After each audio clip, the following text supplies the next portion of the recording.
welcome again for our last and final panel of the Milwaukee Film Festival. It's 2023. I am Bridget Wheeler, and I am the Artist Services Manager with Milwaukee Film, and I am so glad so many of you are here today for the last and final panel. All of our conversations have been so incredible. We had 3 last weekend and 3 this weekend. I want to give a big shout out to Pomona Cider Company. You guys have been amazing. Yes. Please continue to eat and drink all throughout the panel, tip them well, and tell them thank you so much for supporting Milwaukee Film. For anyone in here, do a quick plug for our membership. Anybody a Milwaukee Film member? Don't let me be the only one. Okay, we've got a few. Excellent. Okay, so there's this really cool thing going on right now. It's the Double Up Challenge. I'm sure you have seen if you've been to any screening or any Milwaukee Film event. This is all we can talk about. Thanks to the generosity of David, Joan, and Susan Lubar, if we raise $100,000 during these 15 days, they will match that, and we could raise up to $200,000. That's huge. What does that money go to, you ask? That's a great question. Thank you so much. It goes to a lot of things, but one of the main things is supporting programs such as this outside of the non-screening events throughout the 15 days, but also 365 days a year. Technically, the theater only operates 350, so let's go with 350. So to be able to bring incredible panelists and filmmakers such as these folks up here that you will get to know here in just a moment, all of that money goes to support that, ultimately to support our Milwaukee filmmaking community. So thank you for your donations. If you are a member, any sort of renewals in April and May count towards it. That's April and May. New membership, all that kind of good stuff. I will move on. Okay, I don't have any other panels to plug. Oh, where are we in the Double Up? Great, thank you so much for that question, Michael. We are at $89,000. Yes. Yeah, there we go. Woo! $89,000. We are so close. Again, any donations, new memberships, April, May renewals, do it. And we love you and appreciate you so much. So now, I'm going to shut up and I'm going to hand it over to our incredible moderator today, also filmmaker, whose film is in this year's festival, Beyond Human Measure, Michael Neelsen. Thank you so much, Bridget. Beyond Human Nature, excuse me. That's all right. You know what? Beyond Human Measure, that'll be the sequel. We'll be good. Thank you all so much for joining us here today. I'll introduce our panelists here before we get started, and then we'll just do a quick canvas of the room because we'd like to kind of know who we're talking to be as helpful as we possibly can be. In terms of the kind of filmmakers that are here and whatnot. But I will start off directly to my right is Emily Long, the until very recently Director of Development at Cartemquin Films, but now the incoming Executive Director at the Gene Siskel Film Center in Chicago. Then we have Melanie Addington of Tallgrass Film in Wichita, Kansas. And finally, we have Milan Chakraborty, Head of Film at Marginal Media Works in LA. Yes, LA? And Chattanooga. All right, beautiful. Woo! Fantastic. Gotta plug Chattanooga. So very briefly, I'm just curious, how many people in the crowd are filmmakers that are trying to finance films or will in the future or here mainly for that reason? Okay, good. So we're talking to people who are looking for practical advice. Milwaukee natives or from out of town? So Milwaukee first, let's say. Okay, and then the rest I take it are from out of town for the festival in some way. Awesome, great. Well, that focuses us a little bit. So I guess we'll just start off very practically speaking. You know, I'm a documentary filmmaker. I've been to a lot of panels like this before with fine folks like yourselves. Financing always feels a bit like a black box to us. You know, we come from the art world primarily thinking creatively, and then we're like, oh, we have to think business for 5 minutes, and there's actually money that has to go into this craft in some way. When should a filmmaker, whether it's a narrative with a script or a documentary with a subject, start thinking financing? At what stage should they go, you know what, I got to put my business hat on here for 5 minutes? I guess I'm going first. So I think right when you are when you're getting that idea, I think when you want funds for research, you want someone to pay you to spend some time in the library or on Google or out doing some foundational interviews. I think it's never too soon to start asking around about who might be interested in funding a story like what it is that you're trying to make. Same answer. Yeah. Probably go across the board. Yeah. So maybe what are some of those very first initial steps when you're thinking about, you know, I'm an artist, I've got an idea for a project, we got to get some financing together. Good Lord, where do I start? What insights would you have to someone asking that question? Raising money, as soon as you're looking for $1, you're stepping into a world of like finance. You're bound by securities laws, and so it's like you want a lawyer. You want to keep yourself from getting sued if you don't go buy it the right way, if the investor wants their money back, they can bring you up on a SEC violation and they can get it back. So I try to say as much as possible, it's like if someone on your team hasn't done it before, make sure there's someone guiding you through that stuff. Because if you mess up right at the beginning, I mean, eventually you can't even, do you have a clean chain of title? Do you have all these basic foundational elements of a film? That's the time to ask for help. Like, it's like, if you don't know it, make sure someone on your team cares about the boring stuff. I'll just add on to that real quick. That is my experience in this last one, because I've made 2 documentaries. My first one we couldn't distribute for that very reason. We didn't do that early enough. This one, we got an attorney almost first thing to get all that paperwork in order, make sure we're doing everything right, and now we can actually get it distributed. So you're 100% right. That's massive. Anything else anyone would add on to, for the very first things folks should be doing when they're looking for financing for a project? Well, I guess also you have to think about your end goal. What are you financing? Yeah, that's about it. Yeah. I would also just add stay organized. I know for artists and left brain creative types, like spreadsheets and calendars are maybe not second nature to you. I'm a grant writer, really. I've been writing grants for a long, long time. That's where most of my expertise is. I live and die by a calendar. I send reminders to myself constantly. I have to write everything down. I take notes of who I talk to. I take notes on what they said, ask them who else you should talk to, then go talk to that person, take notes on what they said, and again, don't assume you're going to remember all of it. Write everything down and get organized from day one. I am going to open it up to questions here very shortly, but just to allow those to percolate a little bit longer, a couple piggybacks off of that.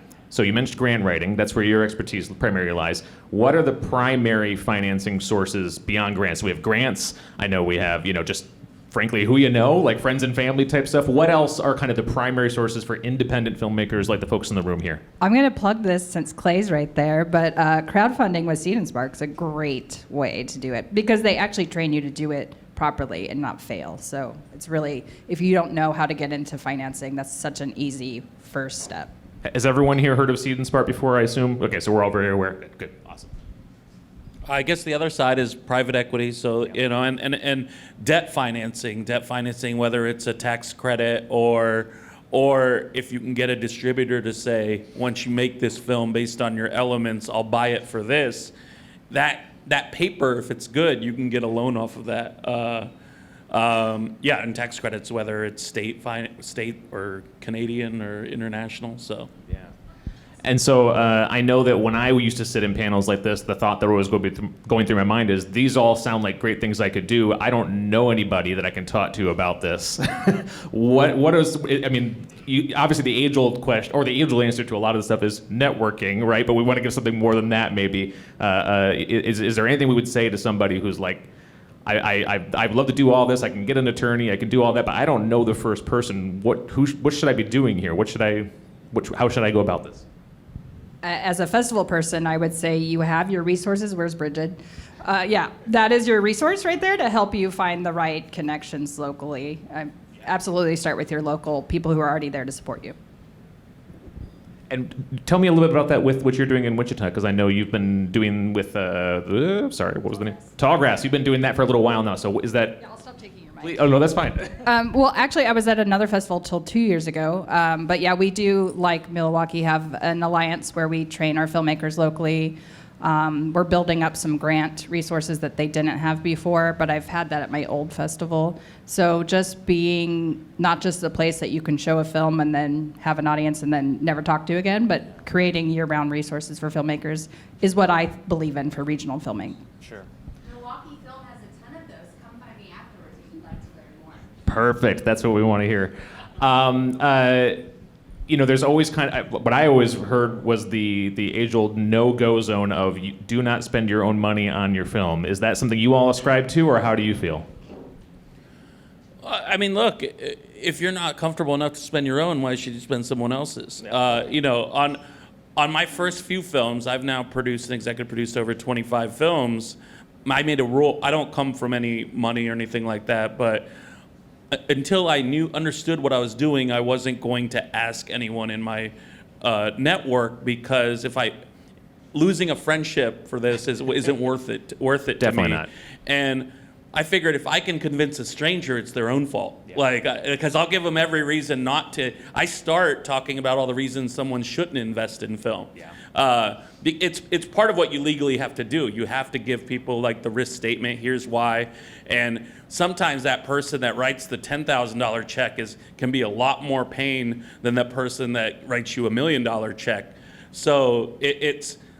Putting in your own money, it's like, for me, it was like an investment. Putting in your own money to show up at some of the like bigger festival, like whether it's Sundance or Cannes, like I've slept under a pool table, on couches, on floors, but I just show up. And first time I went to Cannes, 2 months later, we got flipped into a union show, and we were looking for $400,000. And a woman I met from Australia, a company I met from Canada, and a guy from New York put in $400,000 just because we had, fun in France, And they were like, oh, he seems like a decent human being, right. And I didn't pitch them at all. For me,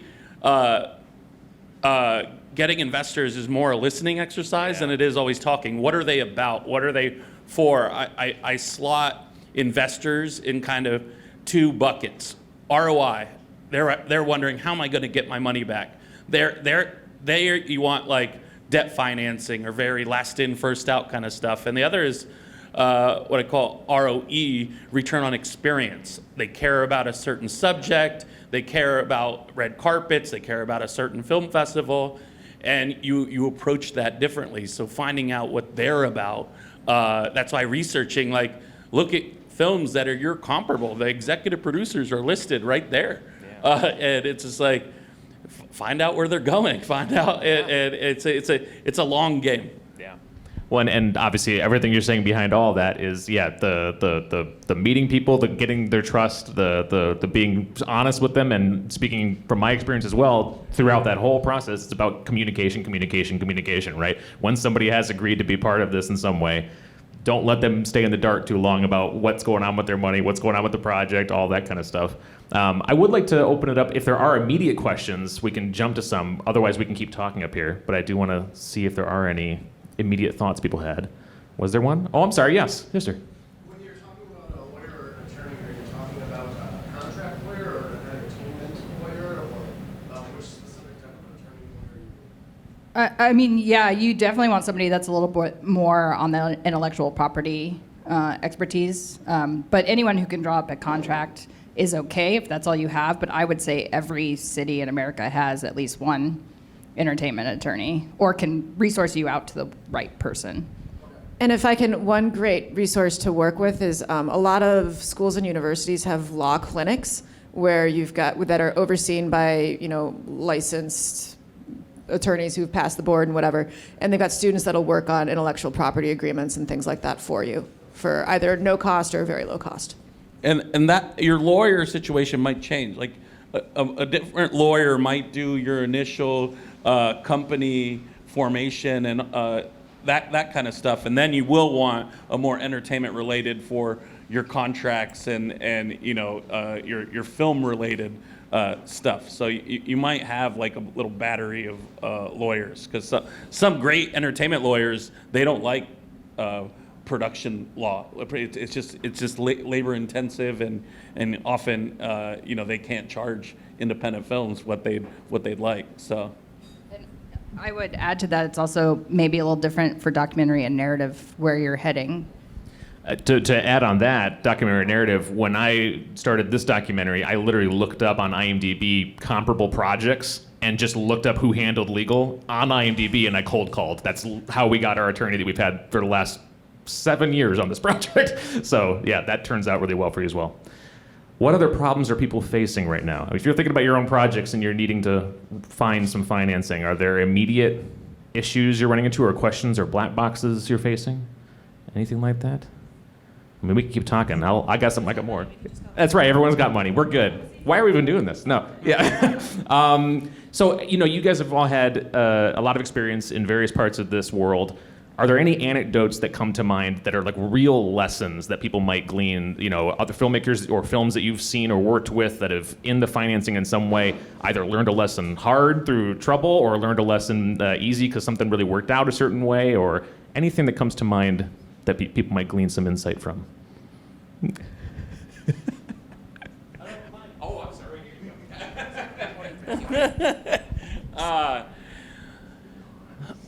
Look, like, independent film is a fragile ecosystem, and I think we got to be good citizens, to each other. None of us in this room are competing against each other. So I think, supporting independent film is important. When you're not, I try to make sure if I post something about one of my films, like 3 or 4 about other people's things. And so part of protecting the ecosystem is just because you can raise money doesn't mean you should. So have you done your homework? Because should you get that money from that high net worth individual, should it go poorly, other people in our ecosystem that might go up to them in the future, they're going to say, I invested in film once, it's a dumb investment. And then you find out more and more, it's like, no, it was you have a dumb nephew, not the whole industry that you do. And I think a lot of people just say numbers, like, it's like, what's your budget? $2 to $3 million. If you're buying a house and they said it's $2 to $3 million, like, that's you're off by $1 million. So it's like doing your homework and really putting in that work before you get started. And some of my films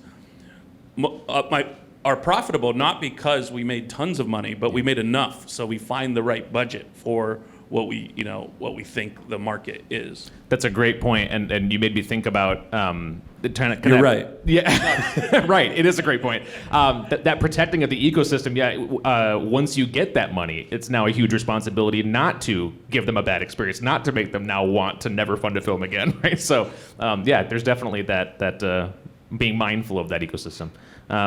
Any other thoughts here? Yes, sir. Just going off what you just said, Milan. How do you know what is the appropriate budget for your project? First, it's like, who do I think is going to be interested in it? What are some other films and what are their comparable budgets? During lockdown, we made a Christmas movie in 3 days in August 2020, mostly because, safety is never negotiable. And during COVID, early on, pre-vaccine, like, okay, we can only keep people safe. And I was like, well, last year there were 100 Christmas movies that came out. This year no one can make any. So we made one in August, and we sold it to an AVOD. We made it for $60,000, sold it for $30,000, but they only had it for 2 months. And then we got the rights back, and because it's a Christmas movie, we keep selling. One year I made a movie starring a young man with Down syndrome. For 6 years, people told me not to make it, said no one would care, said how was I going to get a person to act like they had Down syndrome.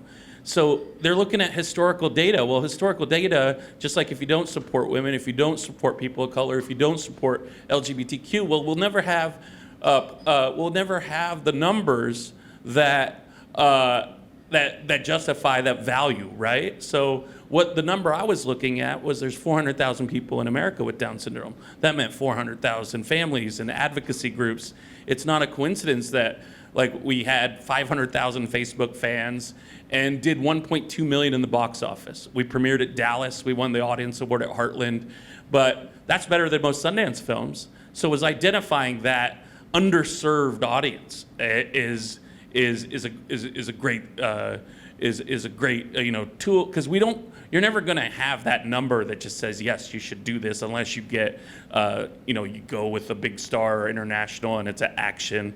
But at least you've put in the work. Sometimes you're going to be wrong, but it's like, oh, it was a smart bet, Yeah. Oh, yes. So in all of your varied experiences, whether it's with filmmakers or raising your own funds or different organizations, so on and so forth, what are some of the most innovative ways or means in which you've done that, or have you seen someone else do that? That aren't necessarily for the $1 million or go for one big check, but some of the smaller, more incremental ways to build up that funding. This was a shot in the dark. Once I posted, man, I just wish I had a little money for a short. And a friend of mine said, how much? And I joked, 10,000. So he wrote me a check and mailed it the next day. And I was like, oh, this is so easy. God. Making movies, wow. What's simple. everyone complaining That's about? not Yeah, like right. that, yeah. But it's not really like that ever. I don't know that it was innovative. I just got lucky. Simple, sometimes you just ask. Sometimes you just ask. The ask is important. That's true. I mean, just the asking, like, I had to get a little bit of that. Like, again, I'm the person who sits at the computer like every other filmmaker and just doesn't really interact much outside the art world. Had to kind of buck up a little bit and, like, just start asking for money, for sure. There was. I'm sorry. Yes, please. Just to piggyback off of what Mike said, and what Melanie was saying about trying to look at other films, look at their budgets and kind of like how that's worked. With Doc, though, how you are making that over such a long time, and then also too with what's happening in the market today, which was so unpredictable, then how do you kind of budget something like that or work within what's happening in the ecosystem? So the question was about funding documentaries. Anyone have any thoughts? Yes, go ahead. I'm funding David Parks, the son of Gordon Parks, documentary right now. And he was like, I don't know, it'll probably be around $1 million. And once we started getting down to what he needed, it was more like 100,000. But I'm not looking at the market because the market for documentaries sucks. There isn't one. But his whole initial goal is that to get this story told, get it somewhere like PBS. Like, he doesn't care about beyond that. And he'll have a sales agent that'll help us along the way. But just even getting, what are you really trying to make? And if I'm not looking at the market, like, what would be my budget? What if I really need this? And just try and keep it simple before you start worrying about what other people are doing. Because it's not going to matter by the time, documentary. I mean, and it could be 10 years before we actually are done. So that's a totally different market than I can even dream up right now. So. The stuff about the macro stuff, like, this is a really hard time to, like, raise money because of corporate consolidations, people losing their jobs, people are afraid to greenlight.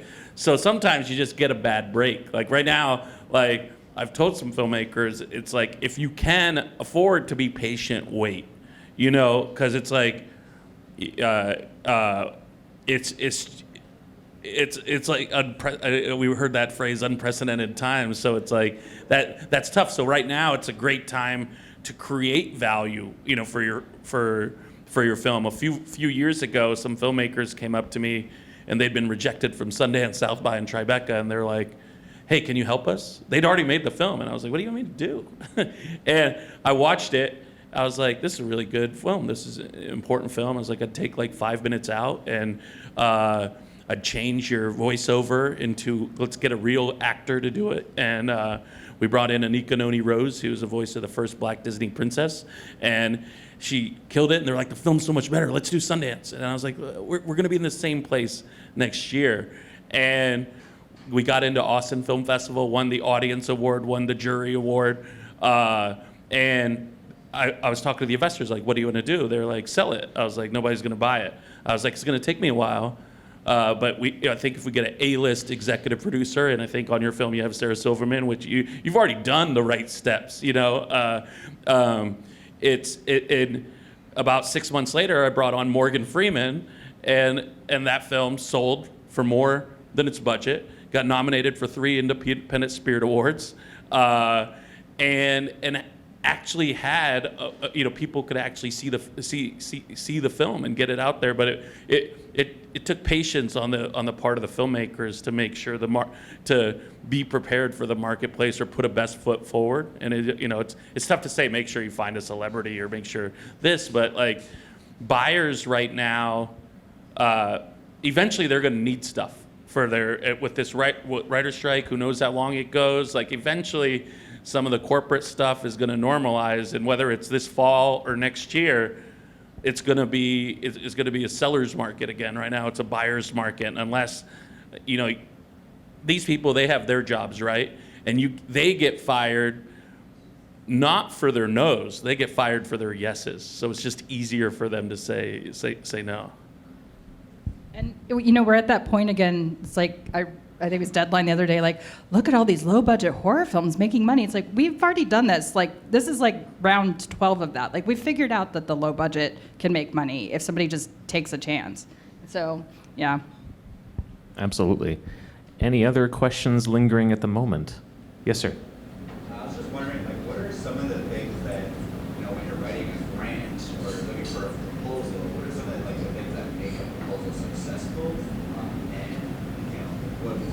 push it on what some of those like visuals or some of that language that I should be using in order to attract investors in that proposal? Yeah, I think when you're writing a grant, you've got to assume, or a proposal of any kind, whether if you're applying to a film fund or anything else like that, you have to assume that there are probably 100 other projects that are being reviewed that are at least as good and worthy of funding as yours. So, and the people who are reading these proposals, they're reading all of them. So they're reading dozens and dozens of things. So things like grammar. Grammar exists not just so that like a teacher can rap you on the knuckles. It's about readability, right? And it's also about how you present yourself. And if you present yourself as polished and a good, strong written communicator, then that sends a certain message about how you might handle funds if someone is going to trust you with their investment, with their money, or take you on as a grantee. So I think, as irritating as it can be, get as many people to weigh in on your proposal as possible. Get that boilerplate really, really strong. Pay attention to the nitty-gritty things like character count and word count. Make sure that your budget is easy to read. Make sure that you are answering the question. I can't tell you how many proposals I've looked at where people are not answering the question. Answer the question clearly and concisely. This is not the time to write poetry. This is the time to be clear, get to the point, and just go for it. Assume that they're looking for a reason to disqualify you, and things like not answering the question. Deadlines are deadlines when it comes to grant proposals. Again, like I said, live and die by the calendar. There is no late submission, period. Just on that point real quick, I have a message thread with my other filmmaker friends, and that's all we're doing most of the time is just reviewing each other's proposals for things. That's all it is. I was going to say, Yeah. you should have somebody else read it, because you may think, oh, well, I know this story, so I know it so well, I can describe it. And then if I'm coming to it blind, which you are as a grant writer or grant reader, then you need at least one other voice to be checking your work. And yeah, I cannot say enough. This is not the time to be flowery and set the tone. I just want to know, yes, I know what a camera is, and I know how to hire somebody with a camera. Oh, good. Okay, got it. I know, you know what grants. He's got it. Anything else? Yes, sir. Over here. You were talking about buyers before, and I apologize if this question was from last time. No. How important is it to have the pedigree of winning an important festival, or compared to having a producer's rep if you're trying to sell? How important is a producer's rep or some sort of win at a festival if you're trying to? Can you have Yeah. one and not the other, or do you need that both? Or? Got it. Yeah. Any thoughts here? I mean, it is important. It isn't important. All this. It depends on the film, right? If you have those elements like key cast, the recognizable cast, or big subject, that could that helps get through the noise, because they think about how many people are making films, right? So it's just like whittling it down. They only have capacity to do so many. So the relationships matter, right? So that's where the producer's rep or an agent or a producer that has the relationships helps. It's like, oh, they've done X films with this person, so they're going to trust their taste. So that's where it's someone to vouch for you. And if you don't have that, just excellence, like keep winning at film festivals and that kind of stuff is a good place to start. It's okay, all right, because our two most finite things are time and money. So why are they going to take that hour and a half to watch your film? Is you have to make a compelling case. I can tell you, and no knock on Sundance specifically, but if you're like, yeah, this film won Sundance, and your local audience is like, what? What's that? Oh, that thing with that guy? Yeah, cool.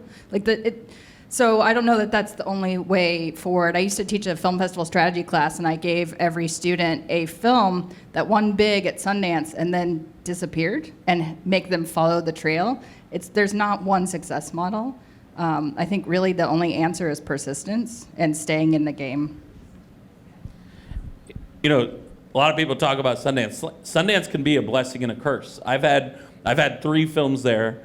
2 of my least successful films on an ROI basis, I'm still proud I did those, are those Sundance films. I also, in 2018, we had the biggest sale at Sundance with Assassination Nation, sold for over 10 million. So I had the flip side of it too, and that feels good. But it's if you premiere at Sundance and you don't get a sale before you come off that hill, it's like a car driving off a lot. You've depreciated. They know every buyer has taken a shot. So being excellent at the regional film festival circuit and finding your audience, knowing the Sundance audience, trying to impress Park City, New York, and LA, those aren't the people that drive revenue. It's like, impress Iowa and Milwaukee. I'm from Indiana. Like that's the gauge when I'm looking at films. Is anyone in Indiana gonna care? So a lot of people, it's just like, because we were sold of the dreams of Steven Soderbergh and in the 80s and that kind of stuff, and the late night bidding, and it's just not a reality anymore. So it's taking a much more calculated approach for your specific film. And I mean, in the last panel, we saw such an incredible, my story with Cat Daddies. It's like knowing the audience, finding the audience, and he can do that outside of, the traditional route, whatever that is.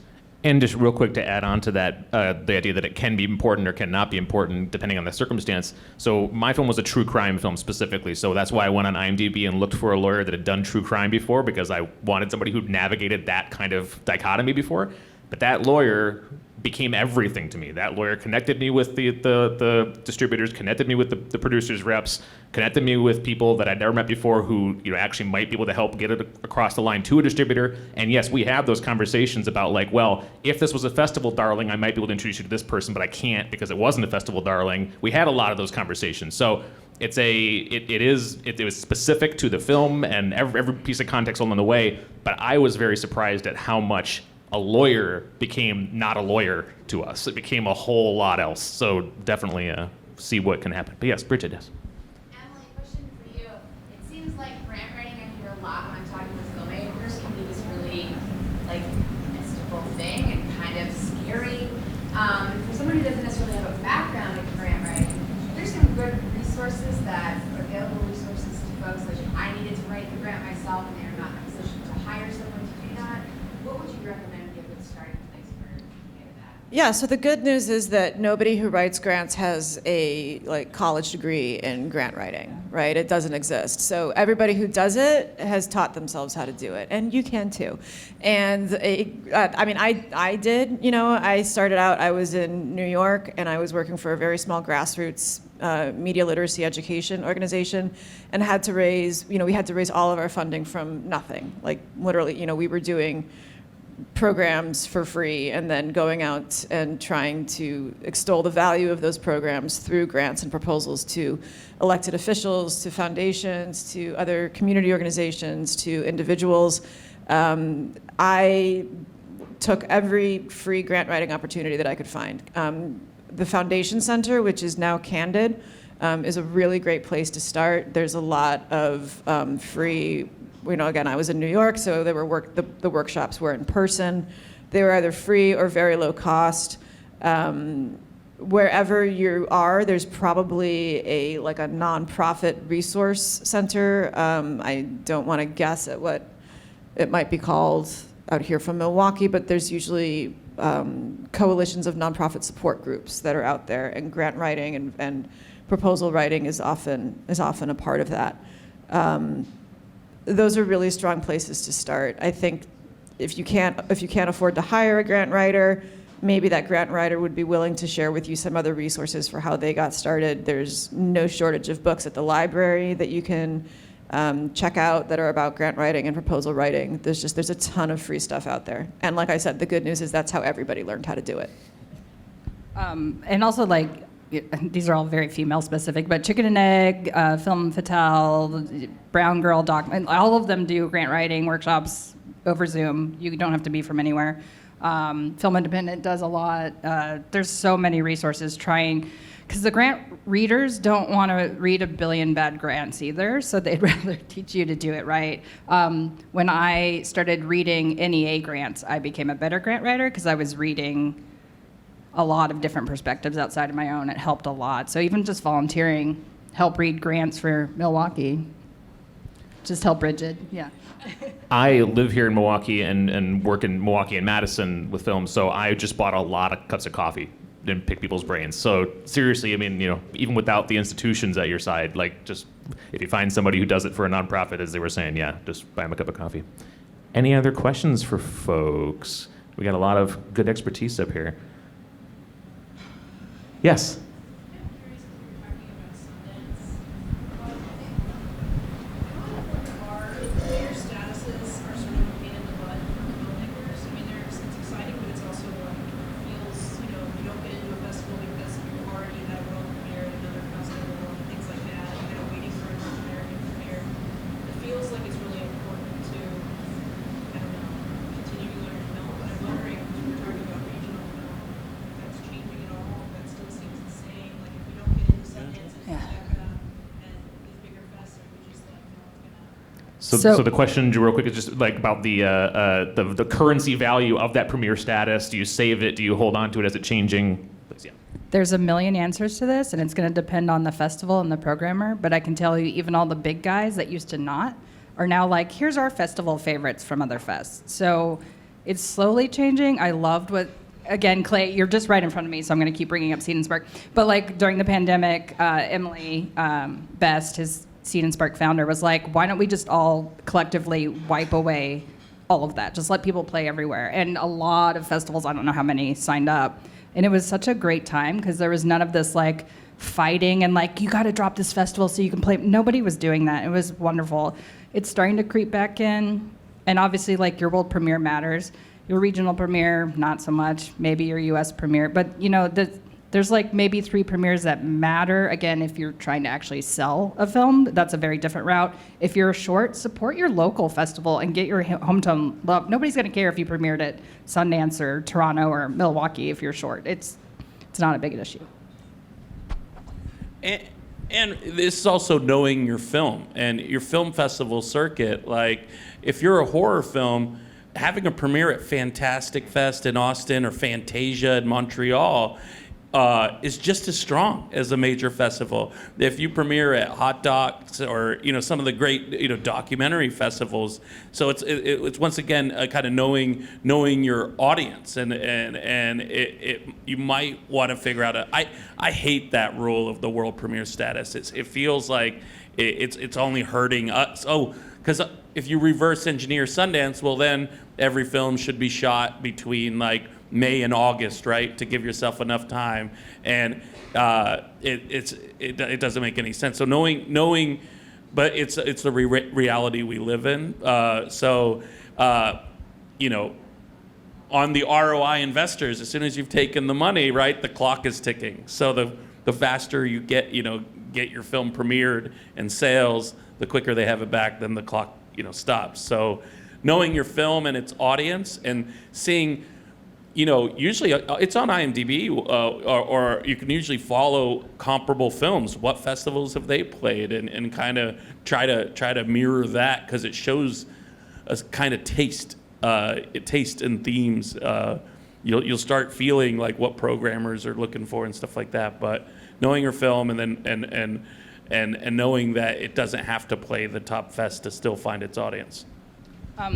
Another question I get all the time is not that, but, I've already put it online. Can I keep playing festivals?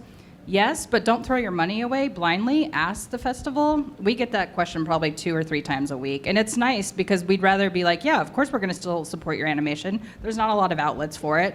But if it's like, well, it's playing on HBO. Do you still want to play it in 6 months from now? Well, no, probably not. So just kind of thinking about all of those ways. And don't just read the rules of a festival and be like, oh, that's it. Like, talk to the programmer and ask them and give feedback, because we want to help you and not make you throw away money. Any other lingering questions at the moment? We can keep talking, though. I guess what are some of the, you mentioned some of the questions you get asked all the time. What are some of the top questions you were asked all the time that maybe haven't been asked here about financing, or have we covered all of them so far? The most common questions you're asked? Yeah. I mean, I feel like the question about where do you start with like film fund research, one resource that I want to call out is the Gotham, which has a really, really strong list, and it's an Airtable document. I think if you go to their website, you can get a link to it. Whatever kind of film you're making, they've got a list to the film fund that will help you get going, and whatever stage of development you're in. So definitely check out the Gotham if you're not aware of that yet. If you, the NEA has a group called IMAG, which is the Independent Media Arts Group. Also a really good connector, Art House Convergence. If you are connected at all to, despite popular belief, Art House Convergence is alive and well. It's still going on. Get connected with your local art house. They're probably connected to Art House Convergence. It's a free Google group that anybody can join. So those are good resources and places to start. But just be prepared to hear no a lot, but remember that no is only a no for right now. It doesn't mean it's a no for forever. So you'll get there. Just got to keep plugging away at it. Oh, what was it any additional resources or questions? Questions, I don't know. I probably we could have a whole panel of just questions you're asked all the time. Yeah. But resources, we're all a resource and we're here and we're happy to hand you business cards. If you take mine, I'll give you a waiver to my festival, so saving you money already. I think we're touching on it a little bit, but with, whether it's Gotham, labs and screenwriting competitions. I know some aren't, but it's once again trying to break through all these things. Okay, at least it made it to somebody else read it. I know some people. I'm a big fan of Blacklist. I've optioned projects because they got, every week they send to producers. These are our favorite scripts, and I read the log lines, and I've optioned projects up, like reach out to the writer. Being active, you can be a part of the community without living in LA or New York. I relocated to Chattanooga, Tennessee in November 2019. As bad as social media can be, it can be a great thing. Like, support each other, lift, a doc that I have in the festival called Black Barbie, a documentary. I found that on Twitter, June 14th, 2020, because once again, I was sitting in Chattanooga. How do I make films? I can't make my normal films because it's not safe. Maybe I'll do a doc, and it's my first doc. And as the universe tends to do, like, there's Legeria Davis, the filmmaker, posting, or one of her friends posted, how come no one's financed this doc? 8.5 years of labs. People telling her she should make this movie, but nobody funded it. I found it on Twitter, got to know her. She was awesome. The story was awesome. We worked on her materials, sent it to some friends of mine, Linlay Productions, and they fully financed it. And now, premiered at South by. We never met in person until the premiere at South by. And so it's like real. So it was a friend supporting her, and I think that's that ecosystem I talk about. But yeah, labs could be great. Sundance has the Catalyst program. If you get in, you're literally talking to a room full of investors that have given Sundance $25,000 to $50,000 to say they're interested in financing films. So it's just a way to get. There's a great article by Liz Manischel that a few weeks ago talking about films and distributors, and they called certain films on the golden elevator. I love that term. And Naomi McDougall-Jones, I think, is a co-writer on it. And it's like, once I did that first film that got into Sundance, I realized there was like a small room. It's like, oh, these people are already in the in circle and have a slightly better, chance. Sundance 2013, my first Sundance film. Well, there was a short called Whiplash. Why did he make that short? Nobody would finance the features. So that's where shorts is a proof of concept. Jim Cummings and Thunder Road. It's a real thing. It's now we have all the tools in our pocket and at the local Walmart. So there's no reason not to create. But maybe you spend a little less money and make the short so you're not out. The hardest film to make is actually your second film, not your first, because usually people wipe out all the goodwill on their first film. And another question, like, we talk about networking a lot, but what does networking mean? I think most people do networking wrong. I think networking isn't just a series of how many people can you meet. I think networking's about showing you're going to put more in the circle than you're trying to take out. And it's a big reason I had to move out of LA, because I just felt like the giving tree. It is just like people taking. Amen to that. Eventually, too many people pick your brain. What's left, And I was like, I got to focus on my own work, and that takes time. And I think I keep going back to it. Our fragile ecosystem and supporting each other.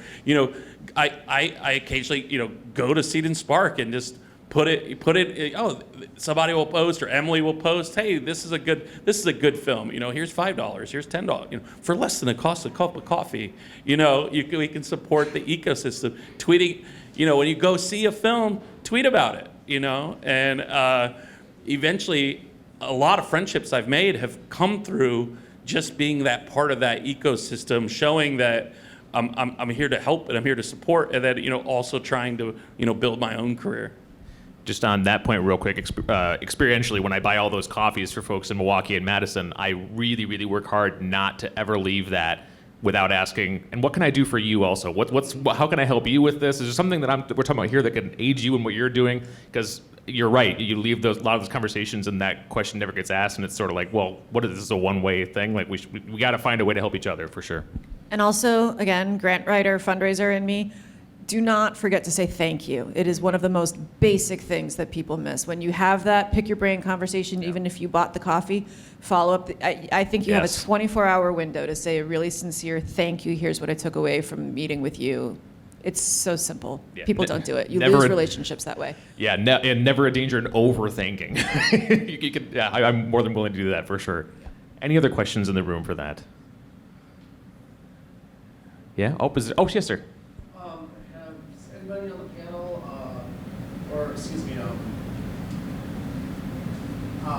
do you have a recommendation for pitch festivals, or what are the best? Is that worth doing? And then a second question, do you have any experience with Slated.com or highpitch.com? Are they worth your time? All of that. So pitch festivals and things like Slated.com and all that kind of stuff. Any thoughts for you? In Chicago, the Chicago Media Project has the Great Chicago Pitch, which if you're doing a doc, and if you're a filmmaker of color, that's a really great opportunity for you. It's called Chicago Media Project. You do not need to be based in Chicago. So I think they just closed applications for their Shifting Voices Film Fund, but that's a really great one. So. Yeah, Hot Springs Doc Fest does a really good pitching workshop that's really helpful. You have to apply to get in, but if you are a runner-up, they'll also let you. So there's usually like 10 people that get a pitch each year. I don't know Pitch Fest as well, but I can tell you that the more you pitch, the better you're going to be. So I imagine any of those are fantastic to practice on. I'm sure there's some that are to avoid, but I don't know of any Slated. I don't know. It's fine. It's not really worth it. Yeah, we're getting recorded.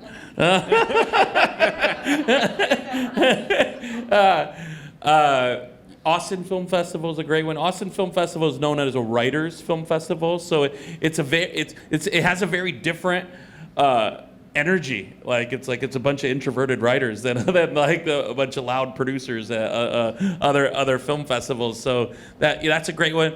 There's a festival that I love, and I've been a juror the last 4 years. It's called Louisiana Film Prize. You have to shoot. It's only short films. You have to shoot it in Shreveport. They narrow it down to 20 films. They bring in like 13, 14 jurors. We're 50% of the vote. The audience is 50% of the vote. The winner gets $50,000.